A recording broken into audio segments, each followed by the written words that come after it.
Eclesiastes capítulo 5. Até agora cobrimos todos os versículos, dos capítulos 1 a 4, alguns mais que outros. Infelizmente, na nossa conferência não temos 3 semanas para chegar até o final do livro, mas meu alvo, meu desejo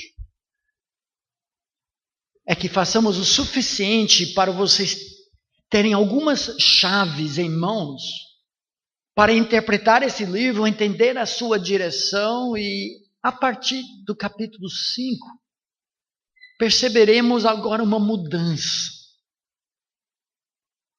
Do final do capítulo 6, a mudança vai ser mais radical, em que ele realmente sobe por cima do sol e começa a dar conselhos de sabedoria a sabedoria, não debaixo do sol, a inteligência humana, mas acima do sol, a perspectiva do que realmente tem significado. Por enquanto, ele ainda está meio chutando os suportes da nossa vida para nos cairmos na real, na confiança em Deus, no temor do Senhor. Capítulo 5, trataremos só 7 versículos nesse último período. O texto me faz lembrar de uma situação hipotética, de uma audiência com realeza. Imagina que você foi sorteado para uma audiência diante da rainha Elizabeth II. Uma senhora que ocupa o trono de Inglaterra mais tempo do que qualquer outra rainha ou até rei antes dela. Você terá uma oportunidade de ouvir um discurso pequeno da rainha, num grupo extremamente seleto, e depois uma audiência particular de alguns minutos com a rainha da Inglaterra. Só que você passa a noite toda antes do grande encontro, assistindo todos os filmes do Senhor dos Anéis. Dorme, vai para a cama 4 horas da manhã. O encontro será às 9 da manhã. Você perde a hora, sua família está em volta, você está gritando um com o outro para se preparar. Você mal consegue chegar lá, até mesmo chega depois do início do encontro. E no meio do encontro toca o seu celular. Você está nem aí com a palavra que a rainha está dando naquele discurso, você está verificando lá no Brasil o placar do seu time, mal consegue se conter quando marca um gol, o craque do seu time. Ai, sim, senhora, Vossa Majestade, sim. Ou durante aquele encontro, você não para de mexer com seu cabelo. A pessoa atrás de você que está tentando prestar atenção às palavras da rainha, às vezes é como rabo de cavalo, que o seu cabelo está mexendo e batendo no rosto da pessoa atrás de você. No meio daquele discurso, você levanta, vai para o banheiro, fica atrás, alongando-se. Fica conversando com seu amigo o tempo todo.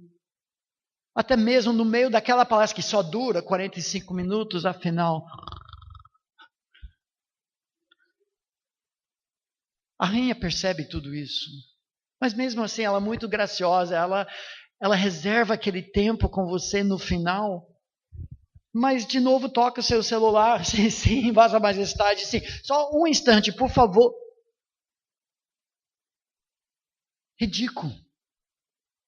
Parece. Mas essa forma de vaidade, de prioridades erradas,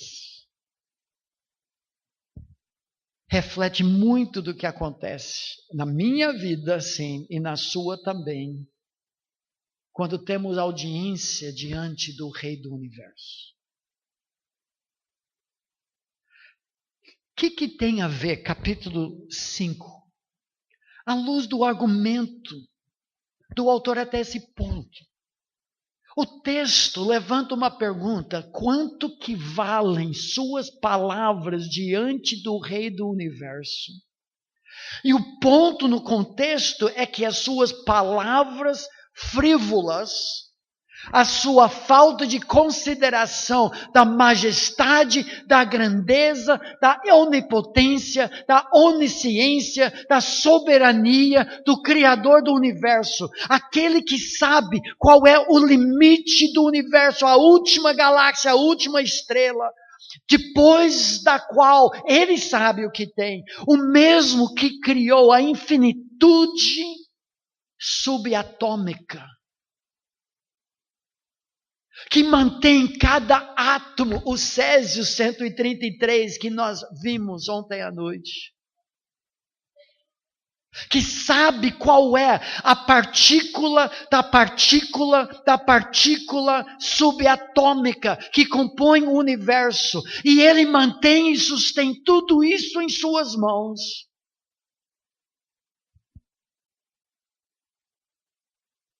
Mas falamos de boca para fora para ele.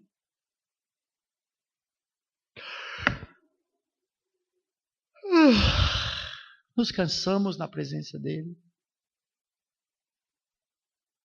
Mal nos preparamos para aparecer diante dele.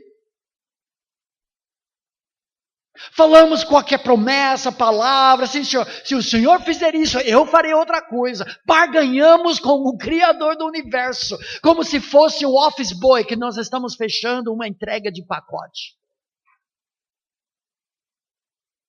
Mas o que isso tem a ver no contexto do livro até aqui? Bom, Salomão já demonstrou que tudo debaixo do sol é transitório e vazio. Ele deixou isso muito claro. Também mostrou que a perspectiva por cima do sol mostra que tudo tem significado sim, quando Deus está dentro desse sistema universal. Os mínimos detalhes da vida são detalhes que Deus carinhosamente nos concede. A nossa comida, a nossa bebida, o privilégio de trabalhar para a glória dele, o privilégio de conviver em família, de ter uma comunidade, a família de Deus, é bênção de Deus. Mas no capítulo 5 tem uma mudança. Pela primeira vez no livro, o autor começa a exortar os seus leitores. Agora, meu amigo, pense bem comigo. Se nada tem significado, se tudo é produto do tempo, do acaso, forças evolucionárias, impessoais, o que adianta fazer exortação? Exortações para serem melhores, fazerem melhores, só fazem significado se o mundo tem significado. Se não, esqueça. Comamos, bebamos, porque amanhã morreremos. Então, o fato de dar exortações, que ele fará muito mais a partir do capítulo 7, já é um argumento em prol do significado da vida. Se tudo é vaidade mesmo, o que adianta? Mas não é assim. Por isso, ele dá cautelas. Meu amigo, no temor do Senhor, que é um conceito bipolar, entenda bem, não esquizofrênico, não é nesse sentido, é dois polos. O temor do Senhor nas Escrituras é um conceito que significa andar na presença de um Deus que é outro, é além, majestoso, glorioso, cuidadoso, íntimo, é manter em santa atenção e sempre, sempre, sempre tomar decisões, falar palavras, adotar atitudes, ciente da perspectiva por cima do sol, da glória de Deus, do propósito da vida. Um Deus onipotente, onipresente, onisciente, mas também presente. Amoroso, bondoso.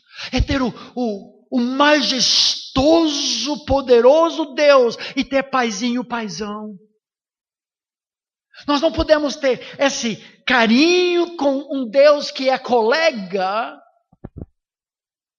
mas também não simplesmente ter um Deus temeroso. É mais ou menos o que nós encontramos nas Crônicas de Nárnia do C.S. Lewis. No primeiro livro, o primeiro filme, O Leão, a Feiticeira e o Guarda-Roupa. Quando Lúcia, a menininha, mais chegada ao grande rei Aslan, o leão que representa o leão da tribo de Judá, e ela pergunta para outro cidadão de Nárnia, ele é um leão domesticado? Não, ele é temível, ele é terrível, ele é feroz, ele é o grande leão, mas ele é carinhoso. E Lucy, você pode passar a mão nele, ele aceita. C.S. Lewis captura nessa descrição um pouco do que é o temor do Senhor. Está ligadão o tempo todo com a perspectiva do alto, um grande, poderoso, onipotente Deus, mas aquele Deus que abriu caminho para sentarmos no colo dele. Esse é o temor do Senhor. E é isso que traz significado na vida. Agora, no contexto do livro, o que tem a ver? As exortações que leremos nos versículos 1 a 7, nós poderíamos dizer que encontramos uma quinta vaidade na sequência do capítulo 4. Nós vimos opressão sem consolação, competição sem descanso, ocupação sem companheiros e ambição sem deixar um legado. Mas capítulo 5, 1 a 7 nos apresenta uma quinta vaidade que pode destruir a obra das suas mãos, e esse é o argumento. Adoração sem reflexão. Votos de boca para fora. Se você tratar de Deus com leviandade, Ele pode destruir a obra das suas mãos. Se você fizer promessas e votos diante desse grande rei, de boca para fora, Deus não leva isso como brincadeira. O texto é interessante porque tem uma estrutura como se fosse o DNA da adoração. Ele dá uma ordem, guarda o teu pé quando entrares na casa do Senhor. E uma razão, melhor você ouvir do que abrir a sua boca. Nós fazemos exatamente o contrário. Falamos muito e ouvimos pouco. A proibição, não abra a tua boca, suas palavras sejam poucas. A razão, porque Deus está nos céus e tu na terra. Então sejam poucas as tuas palavras. É meio engraçado a maneira como ele coloca. A advertência, cumpre os seus votos diante de Deus. A razão, Deus não tolera tolos que tratam ou com leviandade. Proibição, não dá desculpas. Fui inadvertência, eu não sabia o que estava falando, estava meio bêbado. Zonzo. Razão, Deus pode destruir as suas obras. Você trabalha tanto, mas trata Deus com leviandade. Podemos resumir tudo isso e entregando o ouro de antemão com essa grande ideia.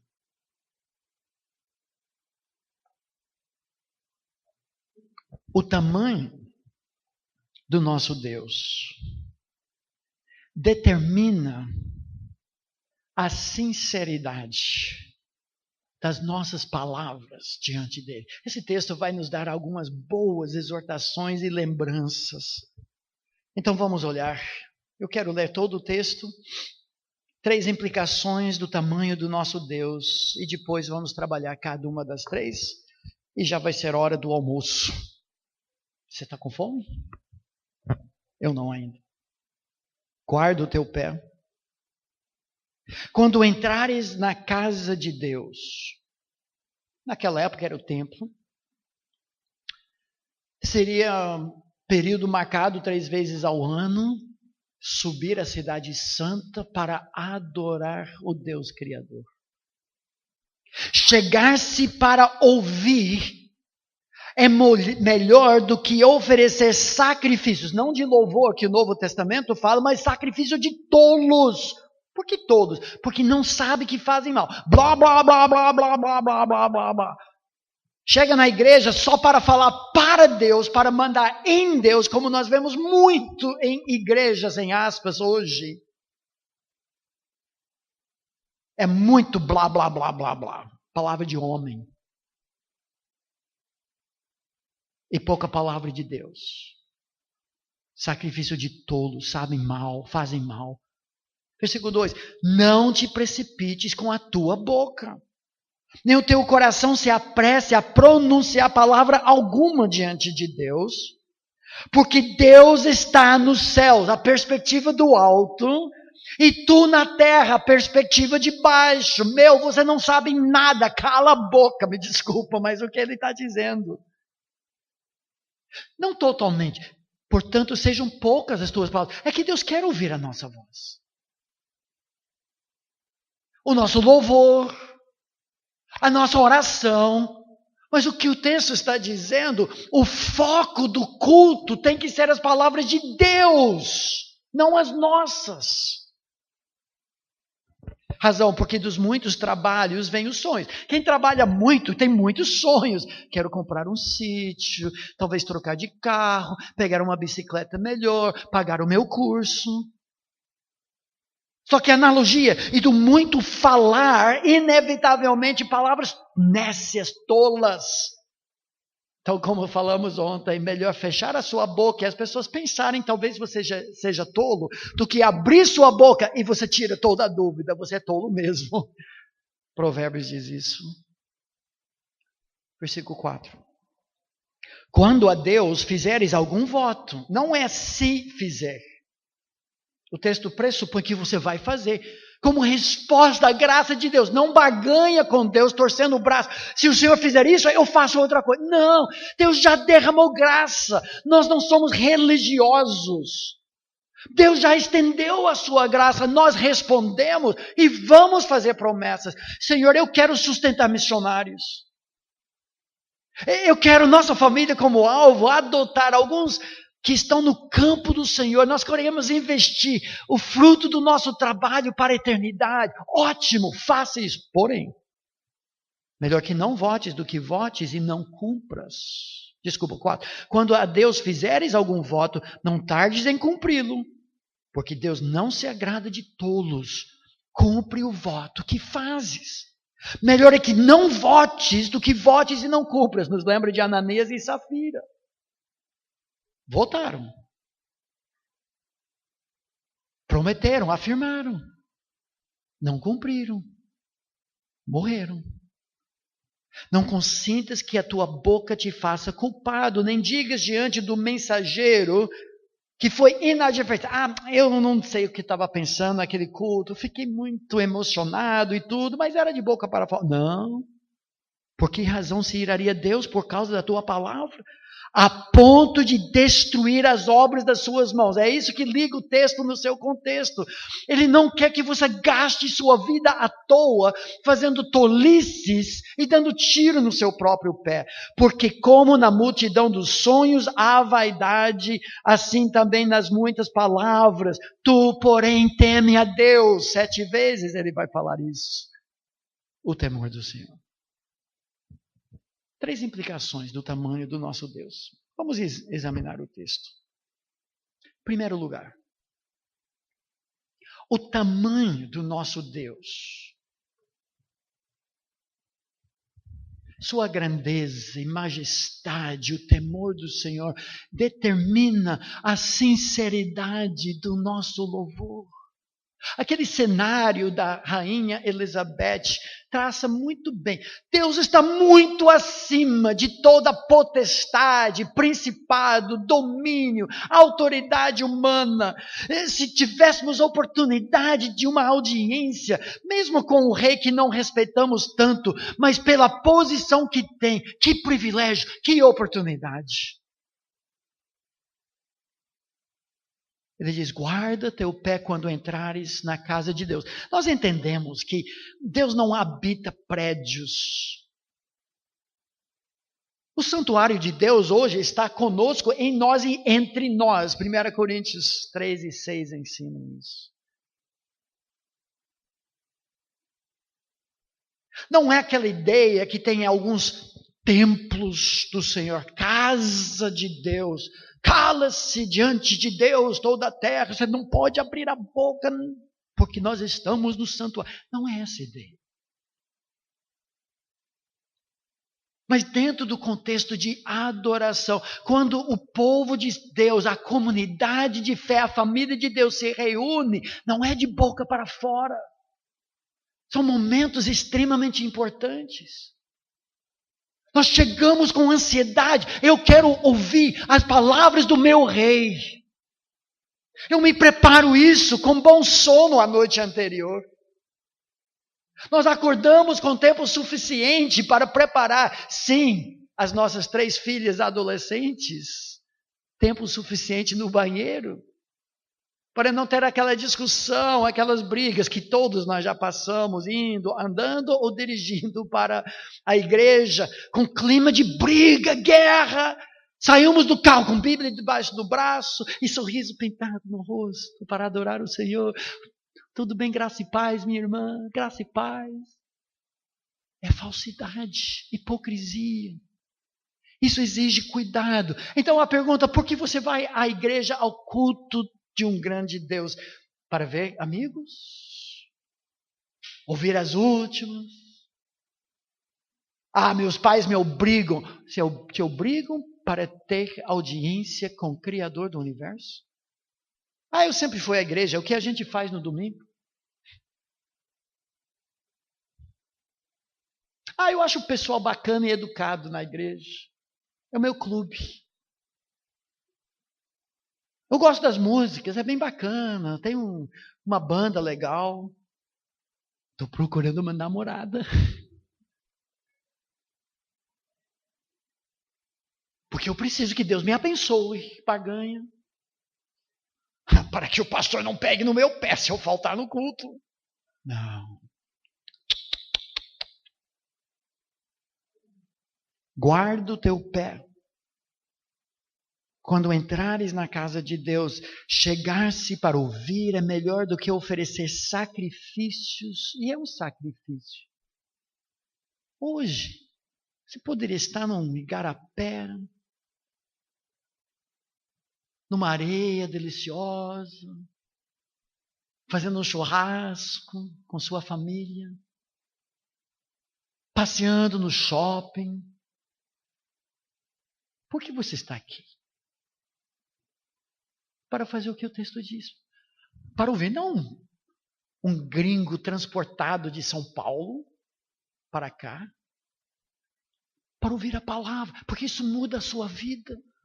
Entrar na presença do rei. O que Jesus falou em João capítulo 4. Os verdadeiros adoradores adorarão o Pai em espírito coerente com o Espírito de Deus, mas também com a atitude correta e em verdade, à luz da palavra dele, não invenções humanas. O achômetro do homem, porque são estes que o Pai procura. São tão poucos. O Pai está à procura de adoradores. Esse é o propósito do universo. O homem foi criado com esse propósito de ser adorador e multiplicar adoradores na face da terra. O pecado injetou veneno, seu veneno, na raça do ser humano. Nós nos tornamos rebeldes contra Deus. E Deus tem que resgatar pelo sangue. O único antídoto do veneno de Satanás foi o sangue do seu Filho. Para nos transformar novamente em adoradores em espírito e em verdade. E recrutar mais nossos filhos, mas os filhos das nações que nunca ouviram falar desse Jesus e seu sangue. O Pai procura esses. Deus é espírito, importa que os seus adoradores o adorem em espírito, em verdade. Você já pregou Malaquias? Não, já. Aqui o que eu estou fazendo é um resumo do livro de Malaquias.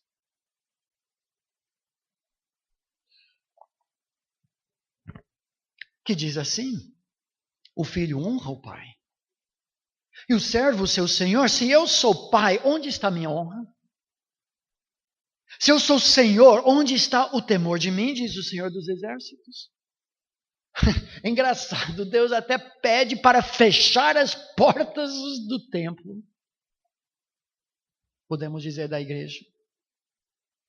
Se houvesse entre vós alguém que fechasse as portas para que não acendesseis em vão o fogo do meu altar, eu não tenho prazer em vós, nem aceitarei a vossa oferta, diz o Senhor dos Exércitos. Eles ofereciam para Deus ovelhas mancas, defeituosas, sobras para Deus.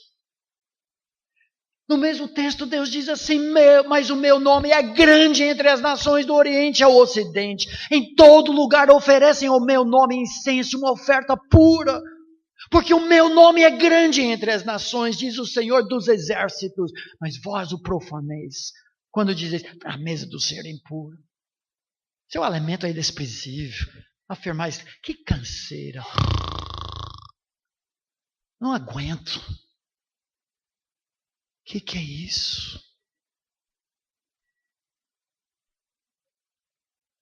Existe um equilíbrio importante no Novo Testamento. Em termos do culto, de entrar na presença de Deus. Nós sabemos hoje que Jesus abriu um novo caminho.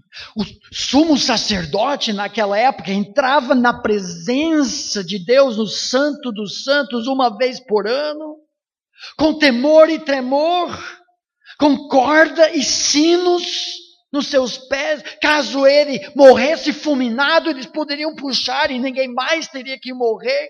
Era a presença desse Deus. Hoje, o livro de Hebreus diz: tendo, pois, a Jesus, o Filho de Deus, como grande sumo sacerdote, que penetrou os céus, conservemos firmes a nossa confissão. Acheguemo-nos, portanto, confiadamente, junto ao trono que jorra graça, o trono caracterizado por graça, a fim de recebermos não condenação, não morte fulminante, mas misericórdia e graça, em ocasião oportuna. Nós temos esse privilégio. Então, pior ainda para nós, se tratarmos isso com leviandade. Deus não aceita adoração que não esteja em espírito e em verdade, de coração e coerente com a palavra. Ele não aceita a oferta de sobras, qualquer coisa. Ele não aceita adorador que chega diante do autor dele, mas está mal com seu irmão. Relacionamentos quebrados é hipocrisia. Mateus capítulo 5 diz: esqueça daquela oferta, volta, reconcilie-se com seu irmão, porque Deus não aceita. Deus não precisa de religião. Ele quer que seus filhos tenham relacionamentos corretos. Ele não aceita irreverência, leviandade e egoísmo em culto. 1 Coríntios 11 trata disso. Ele não aceita bagunça e confusão em seu nome. Ele é um Deus de ordem, de decência. O maior obstáculo à adoração é um Deus pequeno no coração. Versículo 1. Como seria diferente Nossa adoração, se tivéssemos um grande Deus, o preparo para o culto, a expectativa do encontro, pontualidade na chegada, humildade e quebrantamento. Vocês têm um versículo aqui. Não, eu vi em outro lugar. Não, essa aqui de Isaías. A este eu estimo, ao humilde e contrito de espírito que treme diante da minha palavra. Na hora de cantar, não de boca para fora, mas cantando para o nosso Rei. Na hora da oferta, não sobras, mas sacrifício. Durante a mensagem, como muitos de vocês fazem, assíduos, eu quero ouvir a palavra de Deus. Depois, indagar, falar comigo, como vocês têm, e certamente fazem com o seu pastor e os que pregam aqui. Dialogando, que coisa, gente, isso é comunhão em cima da palavra. A maneira como você ouve ou dorme. Brinca com o celular e verifica o placar do seu time. Mexe com seu cabelo e faz outras coisas. Não. E na comunhão com seus irmãos. O tamanho do seu Deus determina a sinceridade do seu louvor. Segundo lugar. Versículos 2 e 3, o tamanho do nosso Deus determina se nós vamos mais falar ou ouvir na presença dele. Leia junto comigo o texto projetado aqui ainda da atualizada. Juntos. Não te precipites com a tua boca, nem o teu coração se apresse a pronunciar palavra alguma diante de Deus, porque Deus está nos céus e tu na terra. Portanto, sejam poucas as tuas palavras, porque dos muitos trabalhos vêm os sonhos, e do muito falar, palavras nécias. O texto não diz que não devemos falar. Mas temos um problema muito sério em nossos dias. Nós supervalorizamos as nossas palavras e menosprezamos as palavras de Deus. Há 500 anos, a reforma protestante de sola scriptura devolveu a palavra de Deus ao povo de Deus, mas precisa-se de uma nova reforma hoje. A tendência no mundo todo, e muito mais nos países chamados desenvolvidos, como nos Estados Unidos, onde dificilmente você pode pregar mais de 20, 25 minutos. O povo não aguenta.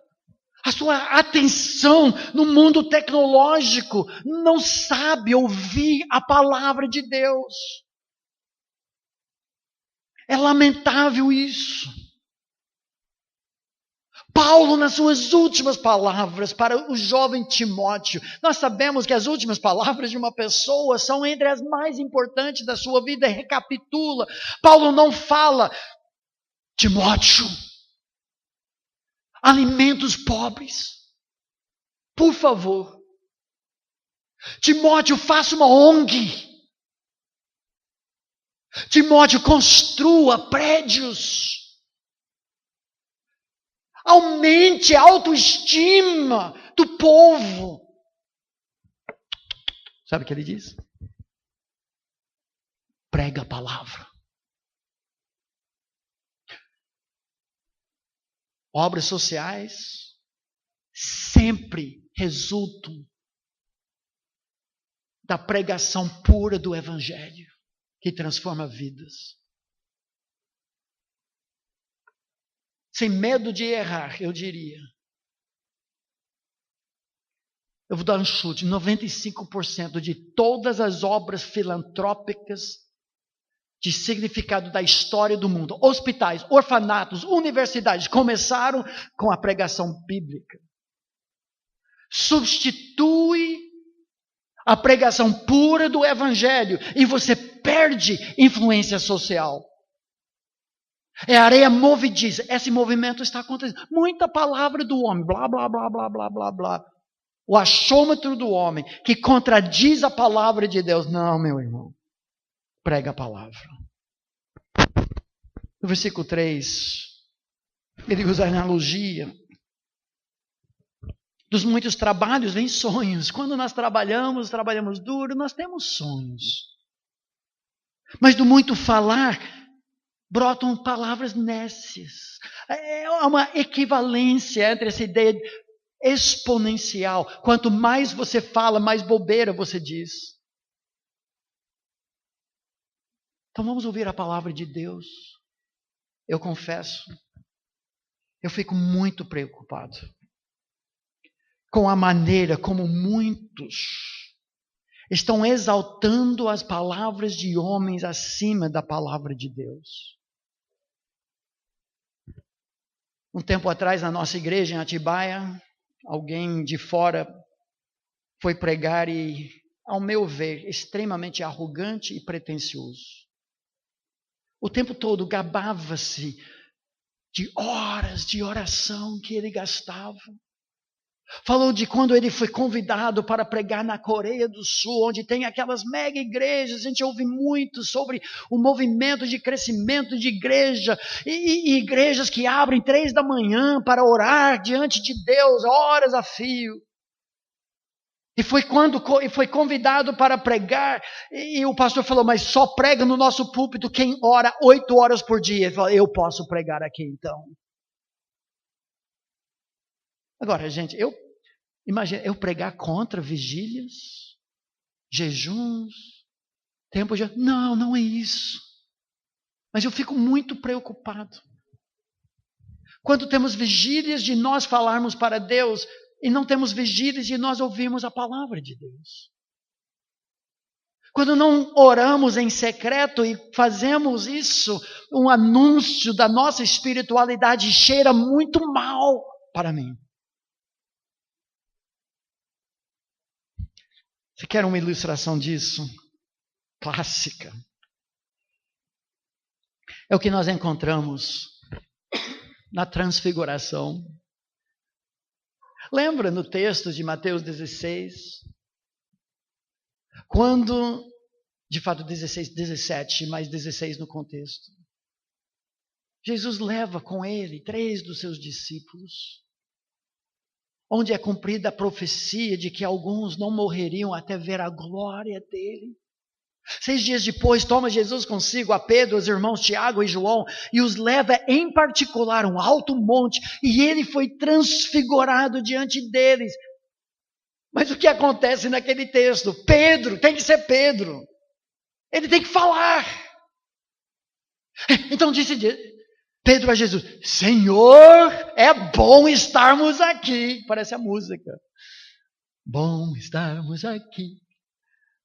Se quiseres, eu farei aqui 3 tendas. Eu faço isso para o Senhor. Uma para a tua, outra para Moisés, outra para Elias. Mas é engraçado o que diz o texto. Falava ele ainda, blá, blá, blá. Pedro, Tiago e João estão na presença de Jesus glorificado.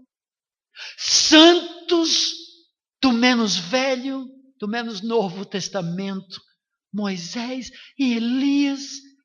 E ele só fala. Pedro, cala a boca. Falava ele ainda, quando uma nuvem luminosa os envolveu, e eis vindo da nuvem uma voz que dizia, este é meu filho amado, em que me comprazo, a ele ouvi.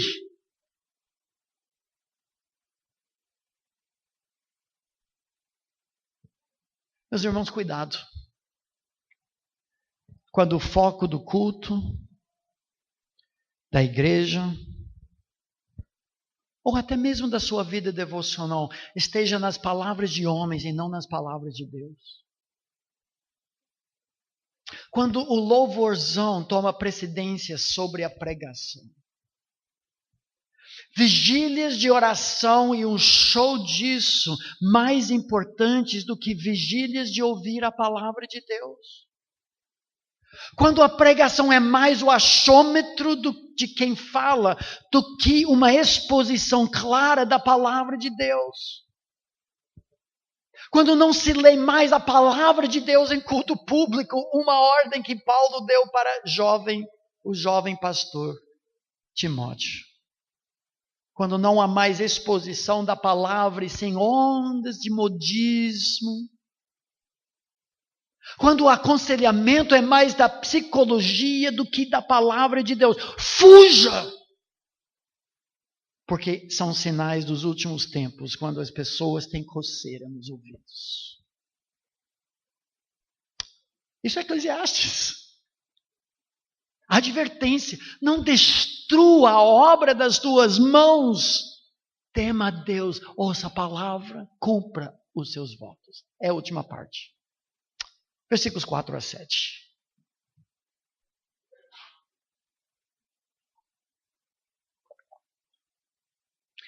Creio que todo pregador de acampamento, de culto de fogueira, de forma direta ou indireta, deve mencionar essas palavras. Porque às vezes eu temo que nós contribuímos para pessoas darem tiro no próprio pé, fazendo votos, sem entender a seriedade disso. Melhor que não faça voto do que faça e não cumpra. É bom que faça, muito bom, é esperado, como resultado de adoração. O tamanho do nosso Deus, em terceiro e último lugar, determina a seriedade com que nós cumprimos nossa palavra diante de Deus. Versículo 4, lembra de novo, a Deus fizeres algum voto, não tardes em cumpri-lo, porque Deus não se agrada de tolos, cumpre o voto que fazes. Melhor é que não votes do que votes e não cumpras. Irmãos, nós vivemos em dias em que pessoas fazem votos para comprar bênção. Isso chama-se religião humana. O homem se esforçando para religar-se. O significado da palavra latina, religião, religare. Sala dos Milagres, eu gostei dessa aqui, essa placa. Está difícil? Faça o voto a Deus. O que Augusto Nicodemos, em seu capítulo, A Alma Católica do Brasileiro, o que estão fazendo com a igreja, ele trata desse apego em objetos, em ações, em votos. Barganha com Deus. Ou seja, a religião humana que coloca Deus no tamanho do homem. Faz promessas para Deus para receber algo de volta. Se você já foi, as pessoas estranham, eu já levei várias pessoas e grupos para a Basílica da Nossa Senhora Aparecida, em Aparecida do Norte, em São Paulo. É opressor. Entrar na sala de milagres e ver milhares de muletas, capacetes, telefone celular com bala no meio que protegeu o coração da pessoa, promessas em troca de bênção, muito e muito, e religião humana, Deus odeia isso. Nossos votos são resposta ao que Deus já fez em nossa vida. E um coração tão cheio do Espírito e cheio de gratidão. Eu preciso responder, corresponder. E eu faço uma promessa. Senhor, eu quero adotar missionários para sustento. Senhor, eu quero aumentar a cada ano o meu dízimo. Em conformidade com a sua bênção na minha vida. Não é para receber algo, é que você já recebeu muito mais do que você merece. Deus não se compraz de tolos, diz o texto, mas Ele sim se compraz do seu Filho. E daqueles que estão nele. Por isso nós prometemos coisas para Deus e cumprimos. Porque já recebemos maior bênção, não há condenação para aqueles que estão em Cristo Jesus. Você nunca comparecerá diante do julgamento de Deus pelos seus pecados. Não vai aparecer em cartaz. Piores momentos da vida. Coloque seu nome. Não vai aparecer. Não vai passar esse filme, meu amigo. Acabou. Enterrou-se no mais profundo mar todos os seus pecados. Diante dessa realidade, agora, ó Deus, como eu posso responder? Para o louvor da glória e da sua graça que Ele nos concedeu gratuitamente no amado, no qual temos a redenção pelo seu sangue, a remissão dos pecados segundo a riqueza da sua graça. Então, cuidado com seus votos. Faça, mas cumpra. O Velho Testamento falava muito sobre isso, não é só Eclesiastes. Quando o homem fizer voto ao Senhor, o juramento para obrigar-se a alguma abstinência, não violará a sua palavra, segundo tudo o que prometeu fará. Tem vários outros textos aqui. Mas eu quero terminar dando algumas sugestões práticas. Quais seriam alguns votos que nós assumimos hoje? Membresia de igreja é um tipo de voto, é um compromisso. Eu não sei se vocês têm um pacto, algo que vocês assinam, mas é típico de igrejas evangélicas. De envolvimento com o corpo, presença nos cultos, contribuição sacrificial para seu trabalho, exortação de irmãos em pecado, recebimento da repreensão de irmãos. Você se compromete com isso quando se torna membro de igreja. É sério isso. Quando fazemos, também não sei como vocês fazem, mas em muitas igrejas nós não batizamos crianças, mas nós apresentamos os nossos filhos para o Senhor usar. É sério isso. O seu filho é de Deus, tira suas mãos. Ai, do membro de igreja, filho de Jesus, que fala, Senhor, toma a vida do meu filho, só que não envia para o campo missionário. Não coloque num seminário, porque é a minha garantia de aposentadoria. Cuidado. Serviço voluntário. Eu quero ajudar no arranjo do templo.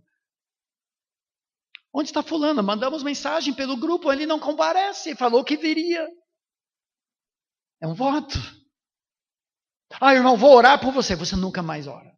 Sabe uma coisa que eu faço, quando a pessoa pede oração, eu falo que eu oro naquele momento, pelo menos para cumprir minha promessa. Decisões espirituais, conversão, consagração para serviço, ofertas, compromissos. Cumpra. Contratos, compromissos. Quantas vezes? Nossa igreja é muito grande em Atibaia, mas quantas vezes nossa liderança tinha que lidar com pessoas que se comprometeram a fazer um serviço de construção, de reforma, outra coisa, e o membro da igreja lesou outro membro da igreja, não cumpriu a sua palavra.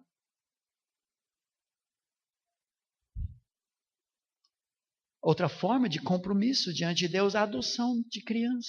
Nós fizemos isso, alguns talvez aqui também. Esse é um compromisso até que a morte nos separe. As implicações são sérias. Na nossa família já estamos na segunda geração. Tudo que a minha esposa e a minha filha fazem, e eu um pouco também pela Radassa, é porque nós temos um compromisso. Casamento. Você assumiu votos, ou assumirá. É sério isso, meu irmão. Diante do Deus do universo, testemunha até que a morte os separe. Quer que Deus te mate? Cumpra seus votos.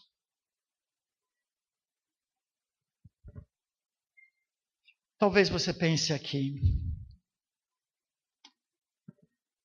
e se eu já não cumprir algum voto? Deus vai me pegar? Possivelmente. Mas mais provável é que Ele te dê uma chance para cumprir seu voto. É um pecado como outros pecados debaixo do sangue de Jesus. Todos nós já prometemos coisas para Deus que não cumprimos. Não é justificativa para continuar fazendo isso, mas na medida do possível. Lembre de uma promessa feita. Então cumpra. Custe o que custar. Segundo, não consegue fazer tudo? Clame a Deus, peça perdão, faça o possível para cumprir o que você prometeu. Terceiro, confesse sua falha. Se não tem como cumprir o seu voto, clame a Deus por misericórdia e graça e avance com a sua vida.